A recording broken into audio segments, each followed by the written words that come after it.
In 1932, Australia started such a unique war that was neither against any country nor any group. Instead, this war was against the voiceless emu bird, which made the Australian military see stars in broad daylight. It sounds quite strange to hear that a bird could cause so much trouble that an entire military operation had to be launched against it. But Australia did take such a step, and it suffered a humiliating defeat. Welcome once again to ASTV's videos, dear viewers.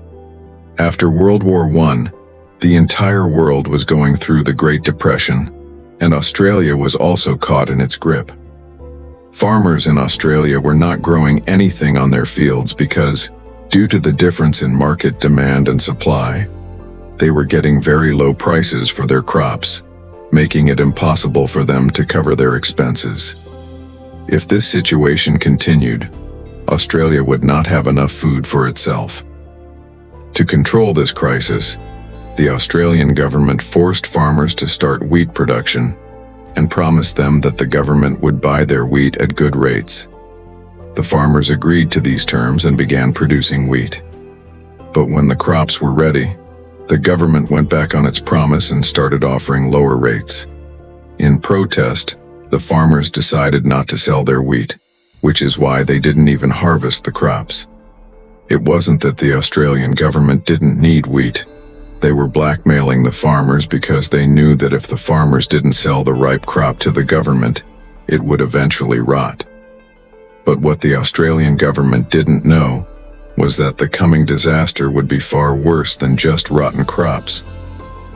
Emus, which are found only in Australia, had just finished their breeding season. This was a serious issue because after their breeding season, emus migrate. When the emus were migrating from inland areas towards the coast, they saw the ready wheat fields in Western Australia. A group of 20,000 emus entered these wheat fields and devoured them overnight. Standing 5 feet tall and weighing 45 kilograms, an emu can easily eat up to 2 kilograms of food per day. Now, 20,000 emus was a massive number, and they could destroy 20 to 25 acres of crops per day. For a week or two, the farmers tried to deal with them on their own, but they were completely overwhelmed. By this time, 300 to 350 acres of land had been destroyed. This issue was becoming serious, and when the government realized the extent of the problem, they immediately took action and began brainstorming solutions to get rid of the emus. To them, there was only one rapid solution: a military operation. Yes, the Australian government ordered the military to launch an operation against the emus. This was such a bizarre operation that the media named it the Great Emu War. The Australian military, which had just finished fighting in World War I, thought, if we have defeated real enemies, what can these flightless birds possibly do? They sent a few soldiers equipped with machine guns and thousands of rounds of ammunition to Western Australia. They thought this would be a piece of cake. But before the operation could even begin, heavy rains started in Western Australia. Due to the intense rainfall, the emus spread out over a vast area, making them harder to target. Because of this, the attack was postponed for 1 month. Finally, on November 2, 1932, soldiers received a report that some emus had been spotted near the village of Campion. But when the soldiers arrived, locals had already thrown stones at the emus to gather them in one place. However, instead of gathering, the emus scattered even more. Here, let me tell you something interesting. Emus have incredibly strong legs and can run at an astonishing speed of 70 kilometers per hour. Nevertheless, the soldiers opened fire.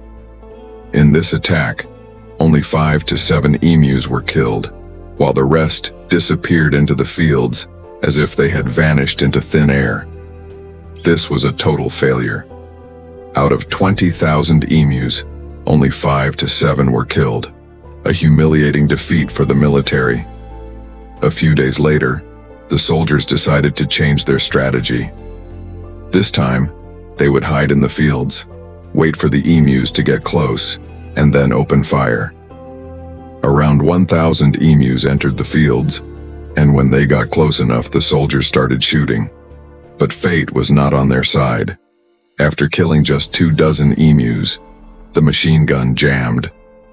Before they could fix the gun, all the emus had disappeared again. Another embarrassing defeat. For the third attack, the soldiers moved south of Campion, where more emus were present. Here, they noticed something very interesting. The emus were divided into different groups, and each group had a leader. While the rest of the emus were busy eating wheat, the leader kept watch for any danger. As soon as the leader sensed a threat, he signaled the group to run away. The soldiers were exhausted from chasing these birds, and it was turning into a nightmare for them. The military realized they needed a new strategy. They decided to mount machine guns on the back of a truck, drive into the emu flocks, and fire while moving. However, things didn't go as planned. Since they were driving off-road, it was extremely difficult to aim at the running emus. Even after firing thousands of rounds, only a few emus were hit. At one point, an emu got stuck in the truck's steering wheel, causing the vehicle to crash into bushes. In this attempt, 2,000 rounds were fired, but only 200 emus were killed. After a few weeks, the operation resumed, and this time they had some success, killing around 1,000 emus after firing 10,000 rounds. This meant that 10 bullets were required to kill just one emu. When this matter was raised in the Australian Parliament, politicians heavily criticized the military's performance. One politician even said, "If anyone deserves a medal, it's the emus, who successfully dodged 9 out of 10 bullets." In total, only 1,000 emus were killed out of 20,000, and the operation cost thousands of dollars, equivalent to $1 million today. This was a complete and humiliating defeat for the Australian military. Eventually, the operation was called off, and the emus had won the war. Years passed and the emu population kept increasing. Finally, the Australian government came up with a new strategy. Instead of military action, they distributed guns to farmers and introduced a bounty system. By 1934, 57,000 bounties were claimed in just 6 months. However, when international media covered the news, animal rights organizations protested. Due to public pressure, the bounty system was also shut down. Today there are around 600,000 to 700,000 emus in Australia, and farmers now use fences to protect their crops. This war against emus will always be remembered in history. We hope you enjoyed this video from ASTV. Don't forget to like, share, and subscribe and leave your valuable comments. Thank you for your love and support. See you in the next amazing video.